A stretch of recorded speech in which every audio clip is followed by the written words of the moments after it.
Hi all, ಇದು ನನ್ನ 7 days ಚಾಲೆಂಜ್ನ ಮೊದಲನೇ ದಿನ. ಅಕ್ಕಿನ ತೊಳೆದು ಬಾಕ್ಸ್ಗೆ ಹಾಕ್ತಾ ಇದ್ದೆ. ಹಾಗೆಯೇ ಅಕ್ಕಿ ಹುಳ ಆಗಬಾರ್ದು ಅಂತ ಅದರೊಳಗಡೆ 2 ಮೆಣಸಿನ್ಕಾಯಿನ ಸೇರಿಸಿ ಇಡ್ತಾ ಇದ್ದೀನಿ. ಉಪ್ಪಿನಕಾಯಿ ಖಾಲಿ ಆಗಿತ್ತು, ಹಂಗೆ ಉಪ್ಪಿನಕಾಯಿ ಮಾಡೋದಕ್ಕೆ ಅರ್ಧ ಸ್ಪೂನ್ ಮೆಂತ್ಯ, ಅರ್ಧ ಸ್ಪೂನ್ ಸಾಸಿವೆನ ಹುರಿದು ಇಟ್ಕೊಂಡಿದ್ದೀನಿ. ಇದಕ್ಕೆ ಗುಂಟೂರು ಮೆಣಸಿನ್ಕಾಯಿ, ಬ್ಯಾಡಗೆ ಮೆಣಸಿನ್ಕಾಯಿ ಹಾಗೆ ಬೆಳ್ಳುಳ್ಳಿನೆಲ್ಲ ಕ್ಲೀನ್ ಮಾಡಿ ತೆಗೆದಿಟ್ಕೊಂಡಿದ್ದೀನಿ. ಮೊದಲು ಇಲ್ಲಿ ಸಾಸಿವೆ ಮತ್ತು ಮೆಂತ್ಯನ ಹುರಿದಿಟ್ಕೊಂಡಿದ್ನಲ್ಲ, ಅದನ್ನು ತರ್ತರಿಯಾಗಿ ರುಬ್ಕೊಂಡು ಉಳಿದಿರೋ ಮೆಣಸಿನ್ಕಾಯಿ, ಬ್ಯಾಡಗೆ ಮೆಣಸಿನ್ಕಾಯಿ ಮತ್ತು ಬೆಳ್ಳುಳ್ಳಿನೂ ಸಹ ತರ್ತರಿಯಾಗಿ ರುಬ್ಕೊಳ್ತಾ ಇದ್ದೀನಿ.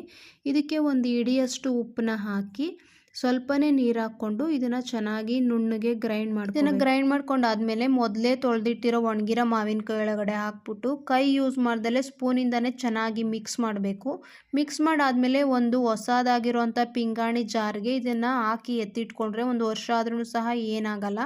ಈ ಥರ ವಿತೌಟ್ ಆಯಿಲ್ ಉಪ್ಪಿನಕಾಯಿಗಳ ರೆಸಿಪಿ ಬೇಕು ಅಂದರೆ ಕಮೆಂಟ್ ಸೆಕ್ಷನಲ್ಲಿ ಕಮೆಂಟ್ ಮಾಡಿ. ಇಷ್ಟ ಆಗಿತ್ತು ನನ್ನ ಇವತ್ತಿನ ಈ ದಿನ. Thank you so much for watching.